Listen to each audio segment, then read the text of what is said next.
Hello, this is Conversations with Akanimo, and I am excited to have this particular guy on set today. Now, let me give you a little background story. I met Victor, I've said his name. Okay, I met Victor on Facebook. Interesting, so many years back, we became friends. Now, I think we had only met like once until last week when we met at your place. Now, this guy is an amazing person. He is, like I just had a little conversation backstage before we came on set. If you're building a startup in Nigeria or in Africa right now, if you're an early stage startup founder and you have not spoken to Victor, you are doing something wrong. Ladies and gentlemen, I have Victor Onyekere of Talemia on set with me. Victor, how are you doing? Hi, Akan. It's great to be here. Thank you so much. You look like all these, okay, so you're dressed like all these IJGBs. I just got back. I just got back from the States. From the States? United States of Ikoton. That's USI. How you doing? How is everything? I mean, everything is going great. Beautiful, beautiful. So, Victor, you're building something very interesting. I really like what Talemia is doing. I think I fell in love with Talemia from when I saw the logo and the color and the Instagram page. And I'm like, what's this? The whole blue thing was just entering my eye, as they say. So I think, firstly, because I'm a branding person, I can say that you got your branding right. But what exactly are you doing with Talemia? Or what are you trying to do with Talemia? Oh, great question. Just begin back to when the idea was born in 2020. It came as a result of me interacting with lots of, I think I had coached like over 100 startup entrepreneurs in Nigeria. And from my personal coaching sessions with them, I realized that, most of them, right, they do not have structure. They don't understand systems, processes. And I realized that they can't scale what they are building. When you can't track something and you can't measure that particular thing, then it's hard to scale it. Right? So we decided to build like a business school that would just focus on teaching structure to startup entrepreneurs.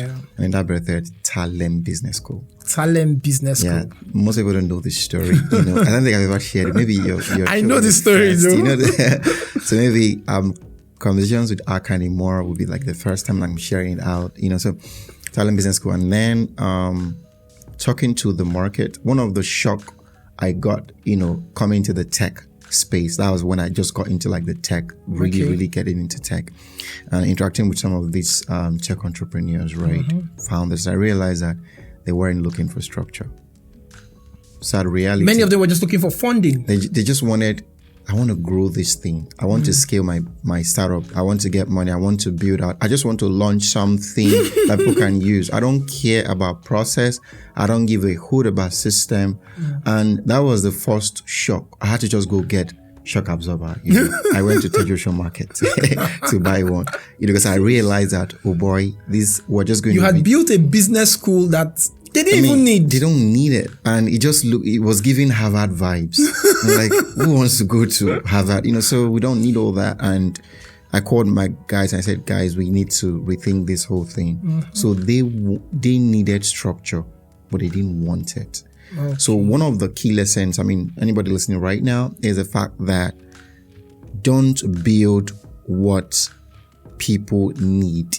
Right, build what they want and then find a way to integrate what they actually need. So when you start selling is an emotional process, it's an emotional right? thing. Yes. So people buy what they want most of the time, not what they need. Exactly. So you find a way to sell what they need, right? And we kind of like wanted to sell what people want because again, like I said, buying begins as an emotional affair. And then what we did was we made a pivot. And then in 2021, we formally launched Talemia. Because Talem Business School, in fact, the name wasn't going to sell. I like when you say it was giving off Harvard vibes. Because really, it's giving off Harvard vibes. You know how excellent I can be with things like it's too Harvardish. I'm not going to afford it. So we just had to pivot into something that connected with the startup market, Talemia. And then it sounds cool. It even sounds like a startup. Do you understand? Talemia. It sounds very cool. Tech vibes, right? So we pivoted Talemia, and then of course we began as a startup launchpad. Okay. So what we're selling is, come and launch your startup with us faster. Okay. But we also realize, because one of the things I've learned with building in the tech ecosystems has humbled me really much. I can be someone who is, hung up on their own idea, and I can be a bit rigid and not flexible.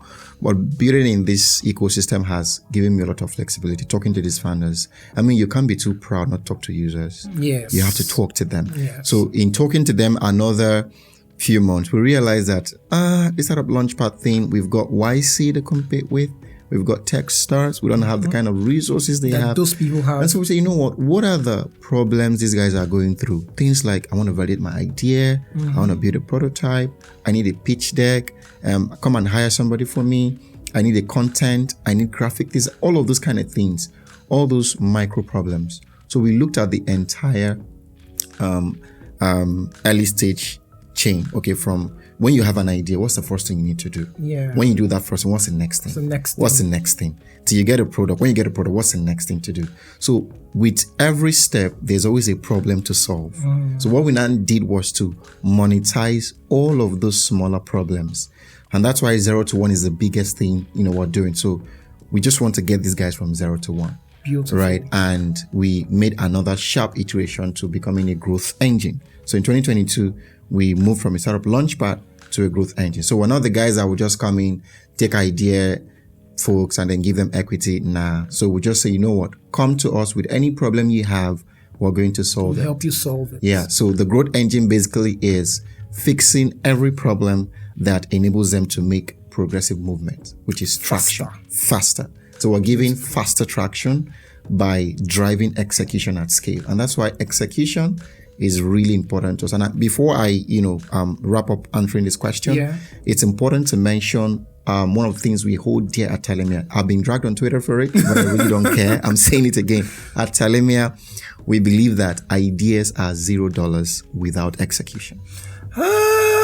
Okay, I want to support you on that. I actually do support you on that, especially coming from someone who prides himself as an idea machine. Yeah. Like I sit down today, and in 1 hour, I've thought of 1 million companies I can start. Fantastic.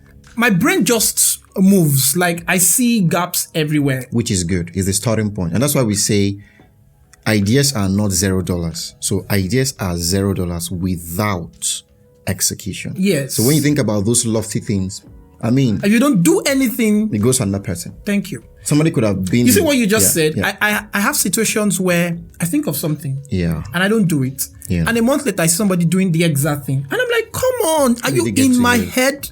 There was a project I was to start up, I think 2019. And I shared with someone. At the end, I closed it down. I'm like, guy, I'm not doing this thing. This guy came back to me last year and said he's formally requesting permission to use the name of that project for the same project. And I'm like, are you for real? That guy, you want to turn this into something? He said, yes. That he doesn't know why I closed it down. I'm like, but I think that what you're doing is superb, helping these guys execute, because that's something that many people have issues with. I myself, so I completely understand that. Yeah. Now, let me point out something.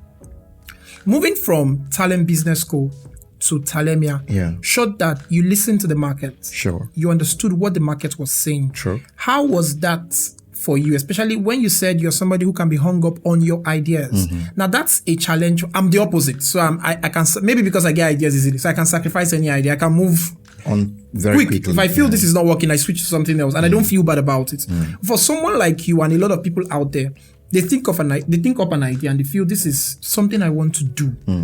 And when they realize that is not working, it could be shattering to them. How did you handle so I want you to speak to the emotional side of things. How did you handle being humbled, feeling that, man, this thing I thought of is not working. I have to move. How did you handle that?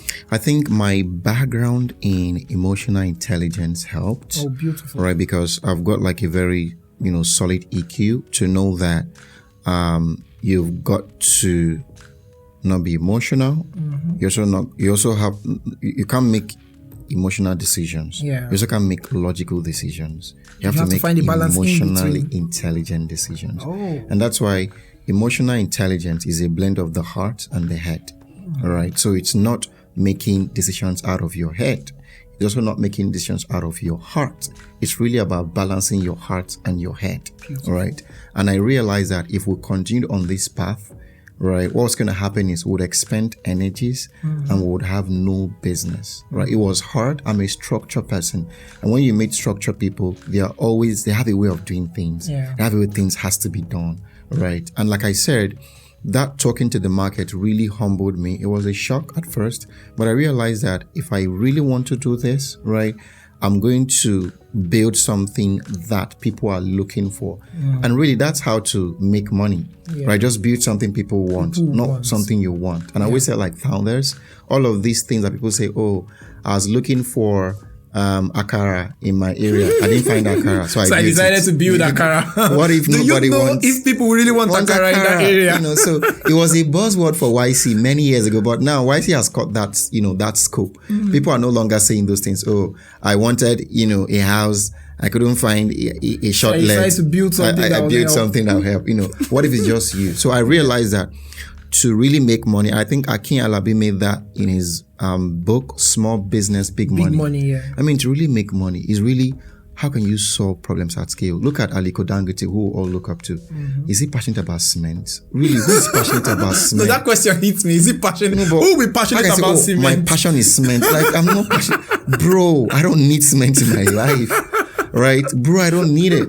I'm passionate about sugar. Like sugar, just take tea and move on. I'm not passionate about it, right? But he looked at it. How can I solve a problem that cuts across the 99%, and not the 1%? Exactly. And that's the formula for really, And that's a thought process that a lot of founders need to have. Exactly. A lot of founders need to have. So it was quite a hard thing, being that I'm a structured person. But again, the greater good, the bigger picture, right? I had to start, on learning that. It took a while, but I adjusted. Beautiful. Let's talk about running a startup in Africa. Great. The unique intricacies of the African continent. We can even narrow it down to Nigeria. Because one of the problems I see is that we don't have, let me call it an academy or a resourceful place where founders can learn how to run a startup. Integrating the unique intricacies of the continent. All we have are maybe startup schools taught by Americans, and they are everything is different from what, I don't know if you're getting my point. I think I'm struggling to explain what I want to say. Over there, they don't struggle with government regulations, change in policies. I was talking with somebody who runs a logistic business, and she was telling me that one of their biggest problems is battling agbiros and drivers, and that's not an issue that they might. It's not there. So how do you think, I want you to speak to start running a startup in Africa, especially the unique intricacies of the continent here, electricity issues, government regulations, those. I want you to speak to that.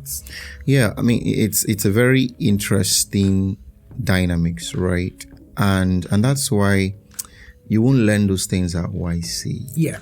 I mean, I love YC. I'm a startup school, I've taken the startup school at YC, and we also even try to get people into YC, of course, because of the money, the networking. But there are some certain things that you will not learn in YC or Techstars Toronto, right? Because they don't have systems problem, policy problem, like we have, right? So it's a bit more disenfranchised here. I see. And I mean, hopefully, conversations with Akani more, we get into the ears of people in power, right? Because again, this is a global conversation, and it's aired globally, and anybody can be watching right now. What I would say to, those that are controlling power at the top level, at the echelon, is to really create an enabling environment for startup entrepreneurs to thrive in Africa. Because when you think about it, some of the basic things that we should have access to, we don't have it. Recently, people thought I was dragging fintech bros, but I consider myself as a president in the ecosystem. So I'm like trying to call out people, why is this not working? Why is this not working? Why is that not working? But I understand that the finance infrastructure in Nigeria is It's a sham. And it's making it a lot. We can't even pay for Apple subscription. Like, yes. How much is Apple? We can't even pay for Apple subscription. Like, it's difficult to pay for it. If we can't even pay for simple things, $10, $50, we can pay for it because of all of this clamp down and things like that. You know, we're always running, we're always cutting corners. And when you see some of these tech entrepreneurs, they are cutting corners to build solutions. All what we want is, you know, basics. Like you mentioned, electricity is basic. It's our fundamental human right. If I'm going to use that word, like it's a fundamental human right. Yes. We should have light. We should have things. Yeah. So, just to really accentuate all I've been saying and to bring the clincher here, we just need policies that will create enabling environment. Once we have it, trust me, Nigerian entrepreneurs are a crazy set of people. We've got Steve Jobs in here, right? We've got it here, but we don't have the right system. If Steve Jobs built in Nigeria, maybe he may have been, looking for a job. Now that one got me. If Steve Jobs built in Nigeria, he may have been looking for a job. Oh boy. Okay. Quickly. Yeah. One last question. Okay. We all know Victor as the startup guy, building big things, You're going to hate me for this question. No, you're not. Hate is a strong word. You're going to fight me for this question. Building big things, you know, Victor is the startup guy. Victor, when are you going to get married? Okay, so I want you to talk about Victor as a person. Yeah. Who is Victor just as a person? Then tell us, some secrets. Well, I consider myself as a very kind person. Okay. I'm the kind of person that would put other people first before myself. And a couple of times people in my corner just say, why are you just like this? And I asked my mom, why am I like this? She said, when you were 5, 6, 7-ish, we were watching you. So we'll give you stuff, maybe biscuit, chicken, whatever it is.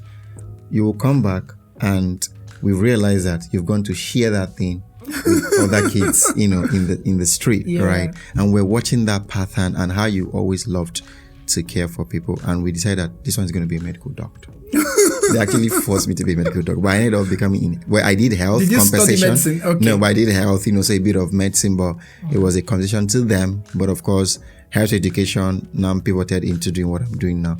And I'd also say growing up, I was very financially intelligent. I was a guy who, if they needed money in the house, they'll come to my box. They'll find money there, right? I cannot relate. Different. I was the one that would always go and look for money. I'm not a spender. If I have 300 million naira, I won't change anything about me. Are you for real? I'm not going to shop. Boy. I don't spend money. A friend told me that, Victor, spend money. So I just think that money is not to be spent. Money is to be invested or just saved. So I was this guy that always stores away money and then invest. I'm bullish on investment. I can lose 100 million investment. I just might move on to the next one. We move. Right. But if I lose 10K on a wrong spend, I would cry for a week. I should have invested that money. When people like us who rationalize it like, you only live once, blow the money. Exactly. So I'm not a YOLO person. So I'm big on financial savings. And I think growing up with that, it helped me to really it helped me to really manage my money very well. Beautiful. And I made really good decisions with money. So money would never be my problem. Amazing. I like the last statement. Money will never be my problem. Never. I'm going to take it. Money will never be my problem. So thank you very much, Victor. It's great to be Interestingly, I may be wrong, but this is like the third time we're meeting. Yes. In person. Do you remember our first meeting? I think that was at Sulero, but I can't remember. We met somewhere at the restaurant then to talk. Yeah. It was so funny. And we've come a long way. And we've been doing things. And it doesn't even look like we don't see regularly. We should put a calendar with me seeing you every week so that we need to break that yoke. It doesn't even look like. We've only met 3 times in the past, let me say, 7 years. Yeah. And we've worked together well. It just shows the power of the whole virtual world. It's so easy to connect with people and you don't even know that you've not seen in person. So Victor, thank you so much for coming on set. It was really, really nice hearing from you. And I can't wait to see the beautiful things Talemia is going to do. So I would say that I spoke with the person helping startups launch in Africa. Fantastic. Thank you, bro. All right, before Akan does the final cut out, I want to say this. If you're watching this right now, please hit the subscription button, share with everyone. This is an important conversation. It's going global. So share with everyone in your network. Thank you. Thank you very much. Thank you, guys.